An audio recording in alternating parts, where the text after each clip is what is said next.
हम बात करने वाले समरूप चुंबकीय क्षेत्र में चालक छड़ की गति के कारण प्रेरित विद्युत वाहक बल। मतलब कि यदि आपका समरूप चुंबकीय क्षेत्र हो, बेसिकली समरूप चुंबकीय क्षेत्र क्या होता है सबसे पहले उसे समझना। ये जो मैं बना रहा हूँ ये क्या है, बेसिकली आपका समरूप चुंबकीय क्षेत्र। समरूप चुंबकीय क्षेत्र एक ऐसा चुंबकीय क्षेत्र होता है जहां पर जो परिमाण रहता है चुंबकीय क्षेत्र का वो हर पल क्या रहता है, समान रहता है, और बेसिकली जो दिशा भी रहती है वो क्या रहती है, समान होती है। तो बेसिकली ये क्या है आपका समरूप चुंबकीय क्षेत्र, जिसमें यहाँ पर भी हर जगह परिमाण समान है, हर बिंदु पर परिमाण समान है और हर बिंदु पर दिशा भी क्या है, समान है। यहाँ पर दिशा क्या है, अंदर की ओर, हर बिंदु पे क्या होगी, अंदर की ओर की, साथ ही साथ जो परिमाण है वो भी क्या है, नियत है। तो ऐसे चुंबकीय क्षेत्र को कहा जाता है समरूप चुंबकीय क्षेत्र। अब इस समरूप चुंबकीय क्षेत्र में बेसिकली एक आपका चालक छड़ रखा हुआ है। तो इस प्रकार से आपका एक चालक छड़ रखा हुआ है, ये चालक छड़ रखा हुआ है और बेसिकली ये गति कर रहा है। अब ये जो गति कर रहा है मान लेते तो कितने वेग से गति कर रहा है, v वेग से गति कर रहा है। तो जब ये v वेग से गति करेगा आपका चालक छड़ इस समरूप चुंबकीय क्षेत्र में, तो इसके भीतर क्या प्रेरित विद्युत वाहक बल उत्पन्न होगा, सबसे पहले वो जानना है।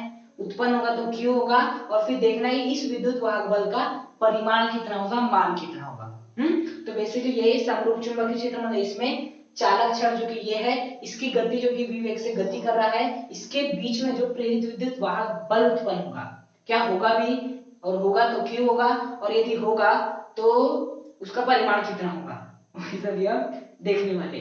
तो बेसिकली स्टार्ट करते हैं। देखना, सबसे पहले हम समझेंगे कि प्रेरित विद्युत वाहक बल क्या इसमें उत्पन्न होगा। देखो आपका चालक छड़ है, मतलब इसमें से क्या प्रवाहित होगी, धारा प्रवाहित हो सकती है।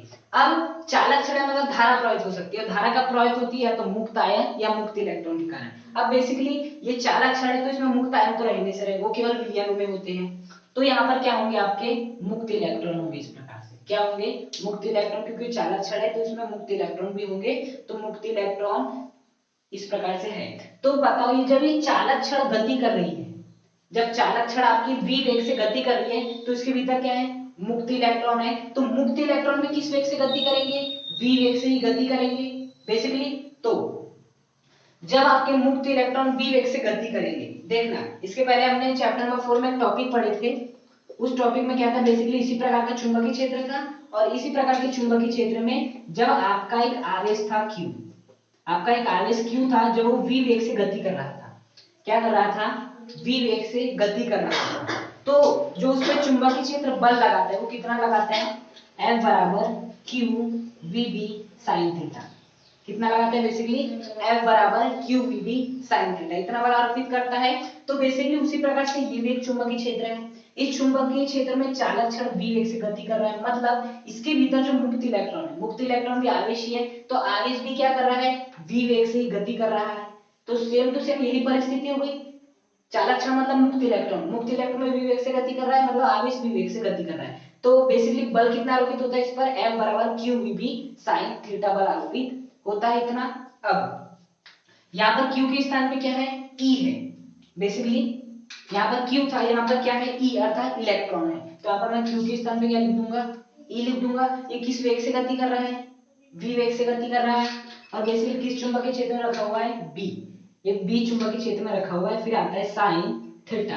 थीटा बेसिकली क्या होता है, इस V और B के बीच का कोण, V और B के बीच का कोण। तो देखो V क्या है, आगे दिशा में है, जो आपका चुंबकीय क्षेत्र है वो कहाँ है, बेसिकली क्रॉस का मतलब क्या होता है, अंदर की ओर, मतलब v वेग से, मतलब v वेग की दिशा में अंगुलियों को तानती है। उसके बाद जो चुंबकीय क्षेत्र वो अंदर की ओर है, अंदर की ओर है बेसिकली। तो जो बल लगेगा वो कहाँ पर लगेगा, ऊपर की ओर लगेगा। v वेग से गति कर रहा है, इस प्रकार से है आपका, तो क्या होगा, बेसिकली बल ऊपर की ओर लगता था। तो यहाँ पर बल कहाँ लगता था, ऊपर की ओर लगता था। लेकिन बेसिकली देखो ये जो आपका था वो कौन सा था, धनावेश था। क्या था, बेसिकली वो धनावेश था, लेकिन ये क्या है, ऋणावेश है। तो जो बल धनावेश पर ऊपर की ओर लगता था वही बल ऋणावेश के पे क्या लगेगा, नीचे की ओर लगेगा। तो यहाँ पर जो इलेक्ट्रॉन होगा उन पर जो बल लगेगा वो कहाँ पर लगेगा, नीचे की ओर लगेगा। और उस बल का परिमाण कितना होगा, E vb sin थीटा। देख रहे हैं थीटा बेसिकली क्या होता है, आपका इस V और B के बीच का कोण। B क्या है, अंदर की ओर है, V क्या है, आगे की ओर है, एंगल कितना है, 90, बी अंदर की ओर, वी आगे की ओर, एंगल कितना 90, तो यहाँ पे क्या रख देंगे sin 90, sin 90 की वैल्यू कितनी होती है 1, तो बेसिकली F कितना आ जाएगा F बराबर EVB, मतलब इस मुक्त इलेक्ट्रॉन पे जो बल लग रहा है वो लग रहा है EVB, बेसिकली इस मुक्त इलेक्ट्रॉन पे जो यदि v वेग से समरूप चुंबकीय क्षेत्र में गति करता है तो जो बल लग रहा है वो कितना लग रहा है EVB लग रहा है। उसके बाद जो दिशा लग रही है, इस v वेग से गति कर रहा है, चुंबकीय क्षेत्र अंदर की ओर है, तो बेसिकली जो अंगूठा बताता है वो किसकी बताता है, चुंबकीय क्षेत्र की दिशा, जो चुंबकीय क्षेत्र द्वारा जो बल लग रहा है उसकी दिशा बता रहा है। अब बेसिकली ये धनावेश के लिए होता है, लेकिन यहाँ पर किसकी बात हो रही है ऋणावेश, तो धनावेश के लिए जो दिशा ऊपर की ओर आई थी, ऋणावेश के लिए वो दिशा क्या आ जाएगी नीचे की ओर आ जाएगी। तो अब इलेक्ट्रॉन पर ये वाला जो चुंबकीय क्षेत्र B है वो नीचे की ओर बल लगाएगा, और कितना लगाएगा EVB लगाएगा। अब बताओ यदि इलेक्ट्रॉन पर ये जो चुंबकीय क्षेत्र है वो नीचे की ओर बल लगाएगा तो धीरे धीरे इलेक्ट्रॉन कहाँ आएंगे, नीचे की ओर आना स्टार्ट होंगे। अब नीचे की ओर आना स्टार्ट होंगे तो इस भाग में क्या उत्पन्न हो जाएगा, बहुत सारा ऋणावेश उत्पन्न हो जाएगा। क्या हो जाएगा, बहुत सारा ऋणावेश उत्पन्न हो जाएगा। और जैसे कि यदि मैं बात करूं n की, जब ये क्या करता है एक इलेक्ट्रॉन का दान करता है तो इसके ऊपर क्या आता है प्लस, वैसे ही जो इलेक्ट्रॉन है इस संपूर्ण चालक क्षेत्र में क्या है फैले, इलेक्ट्रॉन फैले हुए हैं।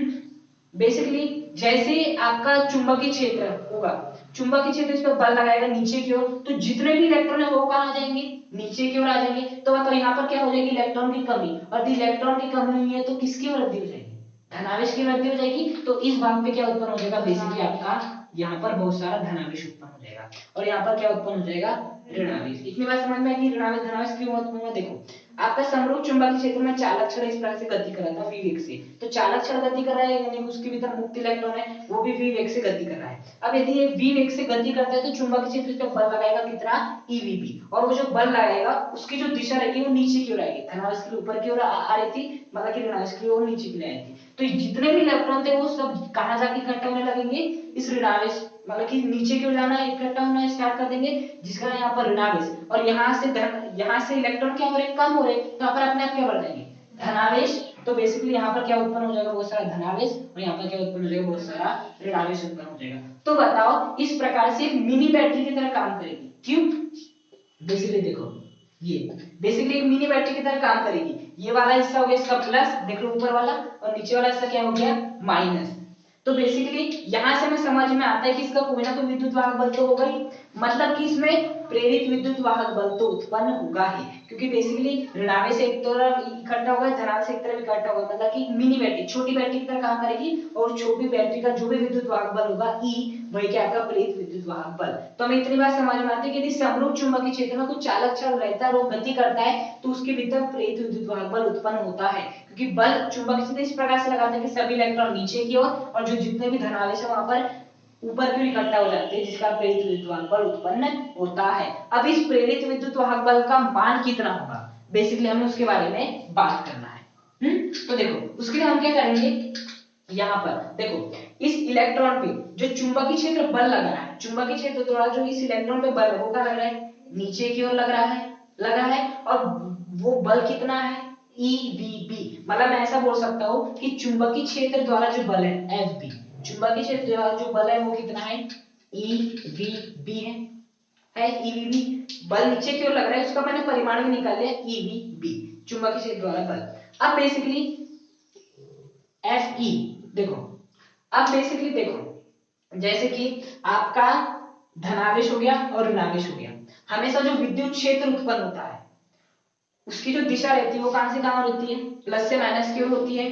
तो बेसिकली देखो यहाँ पर भी क्या उत्पन्न हुआ आपका विद्युत क्षेत्र उत्पन्न, सॉरी जो आपके इसकी विद्युत क्षेत्र की दिशा होती है ना वो होती तो प्लस से माइनस की ओर ही है, जो विद्युत क्षेत्र की दिशा होती है वो कहां से कहां होती है, प्लस से माइनस की ओर ही होती है। तो यहाँ पर देखो ये वाला हिस्सा प्लस है, ये वाला क्या है माइनस है, तो जो विद्युत क्षेत्र की दिशा होगी वो किस प्रकार से होगी, इस प्रकार से हो जाएगी। जैसे आपका पहले ये प्लस भी था माइनस भी था तो कोई विद्युत क्षेत्र उत्पन्न नहीं हो रहा था, कोई विद्युत क्षेत्र नहीं, चुंबकीय क्षेत्र ने बल लगाया, इलेक्ट्रॉन इधर आए, धनावेश इधर आए, जिसके कारण ये बैटरी बन पाई, प्रेरित विद्युत वाहक बल बन पाया, और इसी प्लस माइनस का यहाँ पर क्या हुआ विद्युत क्षेत्र उत्पन्न हुआ, मतलब चुंबकीय क्षेत्र के कारण विद्युत क्षेत्र उत्पन्न हुआ है बेसिकली। तो बताओ विद्युत क्षेत्र की दिशा सदैव कहां से कहां होती है, प्लस से माइनस की ओर होती है, तो आपका विद्युत क्षेत्र इस प्रकार से उत्पन्न हो जाएगा। अब बेसिकली ये जो विद्युत क्षेत्र है वो इस मुक्त इलेक्ट्रॉन पे क्या लगाएगा, बल लगाएगा, क्या लगाएगा, बल लगाएगा। और जो मुक्त इलेक्ट्रॉन पे जो बल लगाएगा वो कितना होगा, F बराबर Q इंटू E। कितना होगा, F बराबर Q इंटू E। कहां से निकला ये E बराबर कितना होता है, F अपॉन Q। E बराबर क्या होता है, F अपॉन Q। तो यहाँ से भी मैं F का फॉर्मूला निकालूं तो Q को मैं क्या लिख दूंगा, गुणे में। तो F का मान कितना हो जाएगा, F बराबर Q इंटू E। इससे मैंने F बराबर क्या होगा, QE।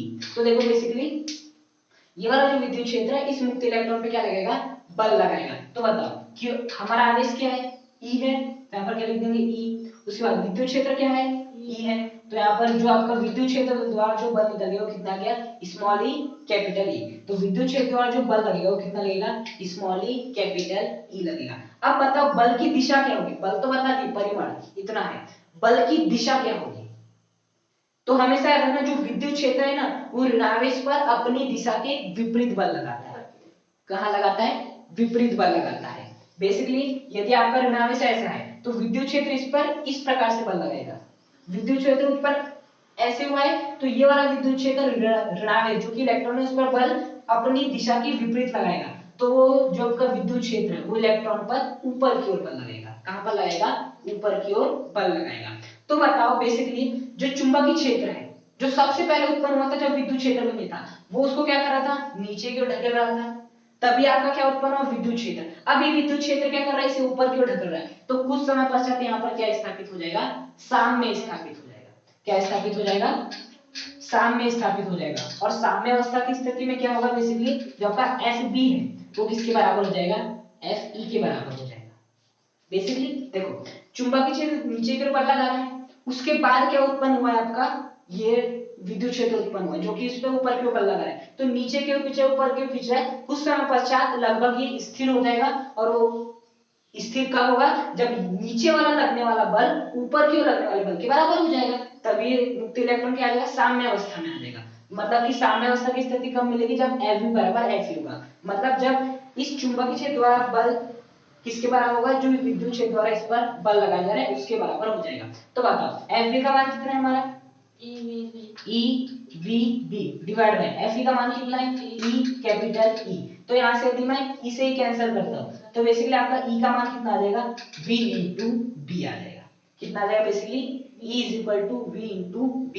तो बेसिकली ये क्या है आपका, बेसिकली विद्युत क्षेत्र का मान कितना आ गया, V इंटू B आ गया। कितना आ गया, बेसिकली V इंटू B आ गया। लेकिन हमें विद्युत क्षेत्र का मान निकालना था क्या ना, हमें निकाला तो जो प्रेरित विद्युत वाहक बल उत्पन्न हुआ है उसका परिमाण निकालना है।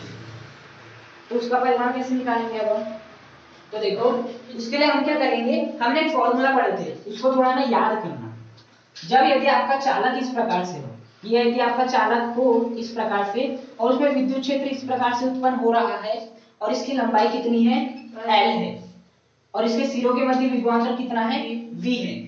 जब हम विद्युत क्षेत्र विभवांतर में संबंध पढ़ रहे थे तो हमारा संबंध क्या था, EDR इंटू DV। अब बताओ यहाँ से यदि मैं E का मान निकालूं तो वो कितना आएगा, DV अपॉन DR आएगा। कितना आएगा, DV अपॉन DR। DV मतलब छोटा सा विभवांतर, DR मतलब छोटी सी दूरी। लेकिन बेसिकली यहाँ से फॉर्मूला तो निकल गया कि जो आपका विद्युत क्षेत्र होगा वो किसके बराबर होगा, विभवांतर बटे दूरी।